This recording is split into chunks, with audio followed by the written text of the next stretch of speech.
J'ai rencontré Tom et à ce moment-là, je me disais que j'avais vraiment pas besoin d'un homme de ma vie parce que l'autosuffisance, c'est quand même très important. Et du coup, on a commencé à parler. Donc le feeling s'est installé assez rapidement.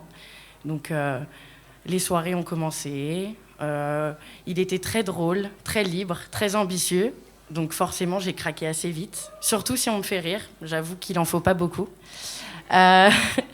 Et donc le temps passe. La première nuit, la deuxième, puis la troisième. Et puis 6 mois après, au bout d'un moment, le moment moins drôle, bon, pas autant que celui-là, mais du coup, comme vous pouvez le voir, Dieu m'a pas donné une poitrine exorbitante. Et là, je me retrouve avec des seins qui débordent de mon soutien-gorge. Un retard de règles assez important. Donc, je commence à stresser. Je me dis, non, t'es pas enceinte quand même. Donc bon, pour être fixée, je vais dans le magasin. Et pour la première fois de ma vie, je vais acheter un test de grossesse que j'avais clairement envie de cacher derrière moi. Donc je rentre chez moi, je fais les 100 pas, j'ose pas aller aux toilettes. En même temps, je me dis, bon, allez, vas-y. Je vais aux toilettes, j'essaye de pas me pisser sur les doigts. Et là, bon, clairement, pas besoin d'attendre les 5 minutes. Les 2 traits sont arrivés très rapidement. Donc bon, là, je suis un peu dans le déni, je réalise pas trop. Je me dis que, bon, c'est clair, t'es enceinte. Donc j'envoie un message au premier concerné. J'attends sa réponse avec les mains toutes moites. Et je reçois un message assez rapide. Écoute, t'es sûre, t'es enceinte? Je lui dis, oui, écoute, j'ai fait le test. Par preuve de bonne foi, je lui envoie la photo. Et il me dit, écoute, t'en fais pas, je vais être là pour toi. Tout va bien se passer. Donc je suis rassurée. Je me dis, bon, après moi qui n'ai jamais voulu avoir d'enfant, déjà, faut le savoir, je me dis que c'est juste un mauvais moment à passer et que c'est la vie.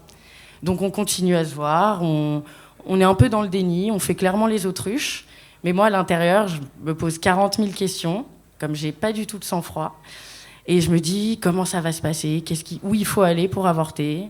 Est-ce que je vais souffrir? Enfin, voilà, plein de questions.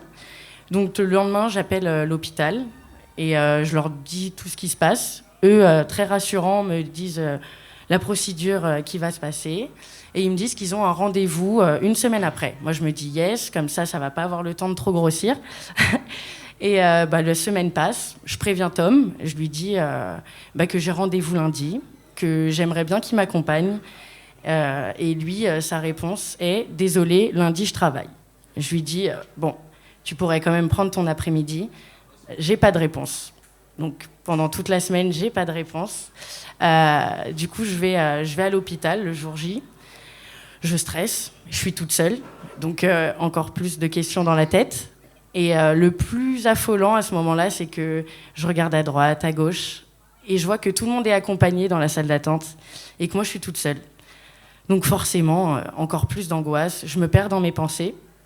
Et là, j'entends mon nom, donc j'avance un peu à reculons.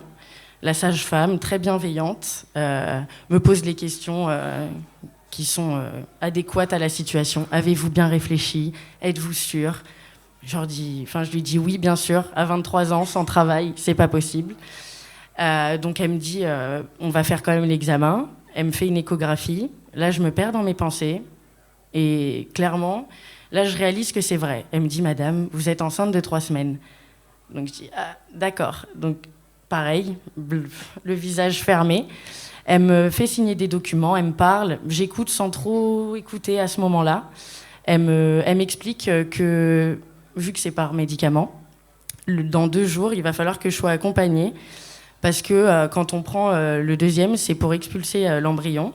Et donc que c'est très dangereux parce qu'on peut faire des hémorragies. Donc moi qui suis une flippée de la vie niveau sang et hôpitaux, je commence à imaginer le pire, à me dire que je vais mourir. Donc je deviens blanche. Là je rentre, je vais sur le chemin du retour. J'envoie un message à Tom.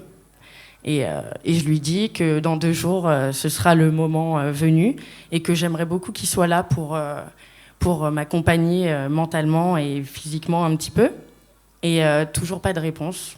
Juste 2 heures après, désolé, mercredi, je travaille. D'accord, merci. Donc là, je suis un peu déboussolée et j'avoue qu'à ce moment-là, je savais pas trop à qui parler. Donc j'appelle mon père, je lui raconte l'histoire Et tel un homme, il garde son sang-froid et il me dit qu'il va être là pour moi. Donc ça me rassure. Parce que bon, le papa, c'est toujours l'homme d'une vie.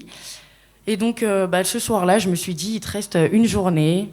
Donc vas-y, profite à fond. Donc je sors avec ma meilleure amie, on boit des coups, on fait la fête, on rigole. Je dors chez elle. Le matin, je me réveille. Et pas besoin du deuxième médicament. Clairement, le premier avait marché. Donc je commence à clairement un peu me vider de mon sang. Donc je reste sur les toilettes, on ne va pas en foutre partout non plus. Et du coup, là, je me dis clairement que je ne peux pas rentrer en transport, que c'est peut-être trop dangereux à ce moment-là. Donc j'appelle mon père, qui doit quitter le travail malheureusement, et qui vient très rapidement. Je lui dis, papa, il faut m'acheter des couches, je ne peux pas rentrer dans la voiture comme ça. Donc moment un peu on va dire de calme. Je l'imagine chercher dans les rayons comme ça, maxi couche, ok, très drôle. Et parce que je suis un peu comme ça dans les moments durs, faut assez relativiser, rigoler, donc sans froid. Donc là, on fait la route, j'arrive chez moi. Donc je suis un peu faible, même mentalement, c'est pas très facile à vivre. Et là, je me dis, tu vas prendre une douche, t'es sale. Du coup, j'arrive, et là, le karma a bien joué son rôle, je pense, ou je ne pense pas. Je sais plus. J'arrive dans la baignoire, bien blanche, et là, il y a l'embryon qui sort. Donc franchement, un peu, là, mélange de sentiments. Je pleure, je rigole, je sais plus. Donc je le regarde, il me regarde, on se regarde, du coup. Et je lui parle un peu, parce que du coup, ma meilleure amie m'avait dit, comme elle est très spirituelle, de lui parler et de lui dire au revoir. Donc je lui parle, je lui dis désolée, à la prochaine, on se reverra plus tard, ou pas. Mais bon, du coup, un peu déboussolée, je retourne dans ma chambre, j'essaye d'appeler Tom, encore une fois. Il ne répond pas, donc je lui laisse un message, je lui dis ce qui vient de se passer, que c'est quand même pas très, très facile à vivre et que ce soir, j'avais vraiment envie de le voir pour avoir un petit... quelqu'un qui soit là, tout simplement. Et donc, il m'envoie un message, « Qu'est-ce que tu veux que je fasse ?» Je sais pas. Juste sois là tous les soirs à 23h, tu m'appelles et pourtant t'es présent. Bon.